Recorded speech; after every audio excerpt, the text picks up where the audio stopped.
ಪ್ರಿಯಾಂಕ ಖರ್ಗೆ ಆಪ್ತನ ಕಿರುಕುಳಕ್ಕೆ ಬೀದರ್ನ ಗುತ್ತಿಗೆದಾರ ಸಚಿನ್ ಆತ್ಮಹತ್ಯೆ ಮಾಡಿಕೊಂಡಂತಹ ಪ್ರಕರಣ ದಾಖಲಾಗಿ ದೂರು ದಾಖಲಾಗಿ 3 ದಿನ ಕಳೆದರೂ ಕೈ ಮುಖಂಡನ ವಿರುದ್ಧ ಪೊಲೀಸರು ಕ್ರಮ ತಗೊಂಡಿಲ್ಲ. ಪೊಲೀಸರ ನಡೆ ವಿರುದ್ಧ ಇದೀಗ ಜನಸಾಮಾನ್ಯರು ಆಕ್ರೋಶ ವ್ಯಕ್ತಪಡಿಸ್ತಾ ಇದ್ದಾರೆ.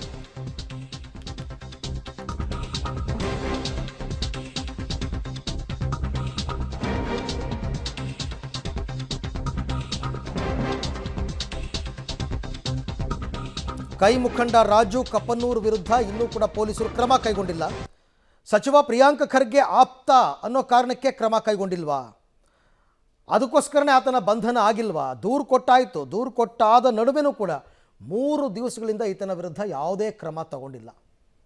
ಅಂದರೆ ಪ್ರಿಯಾಂಕ ಖರ್ಗೆ ಅವರ ಆತ್ಮೀಯ ಅನ್ನೋ ಕಾರಣಕ್ಕೋಸ್ಕರನೇ ಇಷ್ಟೆಲ್ಲ ಆಗ್ತಾ ಇದೆಯಾ ಅಂತ ಜನ ಸಹಜವಾಗಿ ಪ್ರಶ್ನೆ ಮಾಡ್ತಾ ಇದ್ದಾರೆ.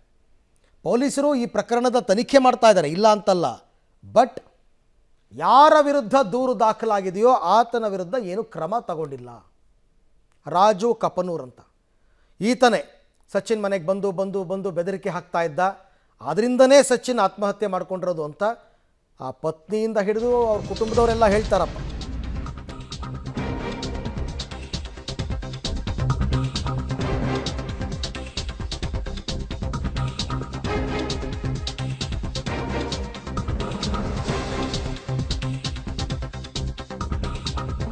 ಇನ್ನು ಛಲವಾದಿ ನಾರಾಯಣ ಸ್ವಾಮಿ ವಿರೋಧ ಪಕ್ಷದ ನಾಯಕ ಪರಿಷತ್ನಲ್ಲಿ ತಮಗೆ ಬೇಕಾದವ್ರನ್ನ ಸೇರಿಸಿಕೊಂಡು ಎಲ್ಲ ದಂಧೆಯಲ್ಲಿ ತೊಡಗಿದರೆ. ಕಲಬುರಗಿನಲ್ಲಿ ಆಡಳಿತ ಕುಸಿದೋಗಿದೆ.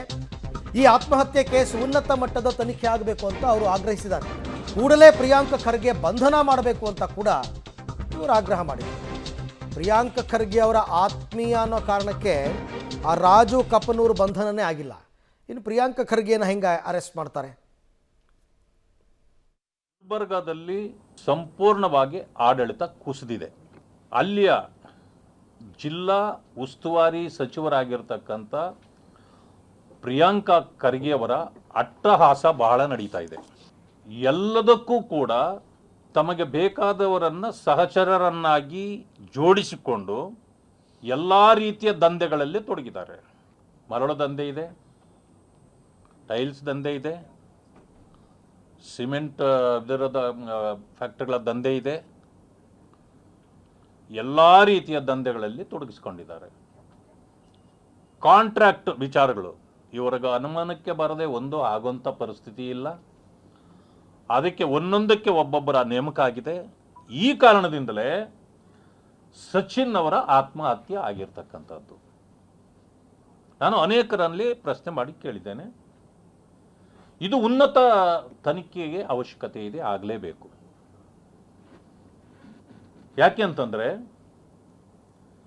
ಸತ್ತ ವ್ಯಕ್ತಿ ಸಚಿನ್ ಅವರು 7 ಪುಟಗಳ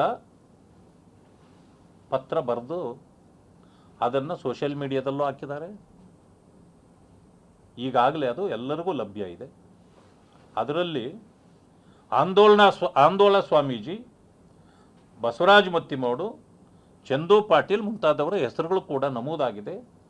ಸುಪಾರಿ ಕೊಟ್ಟು ಅವರನ್ನು ಸಾಯಿಸ್ತೀವಿ ಅಂತಕ್ಕಂಥ ಮಾತನ್ನು ಅದರಲ್ಲಿ ಹೇಳಿರೋದೇ ಪ್ರಸ್ತಾಪ ಆಗಿದೆ. ಇನ್ನೂ ಅನೇಕ ವಿಚಾರಗಳೆಲ್ಲ ಅದರಲ್ಲಿ ಇರೋದರಿಂದ ಇಲ್ಲಿ ಏನು ನಡೆದಿದೆ ಅಂತಕ್ಕಂಥದ್ದು, ಇದು ಒಬ್ಬರು ಇರ್ಬೋದು, ಅವನಿಗೆ ಧೈರ್ಯ ಸಾಕಾಗಲಿಲ್ಲ, ಪತ್ರ ಬರೆದಿಟ್ಟು ಸತ್ತು ಹೋಗಿದ್ದಾನೆ.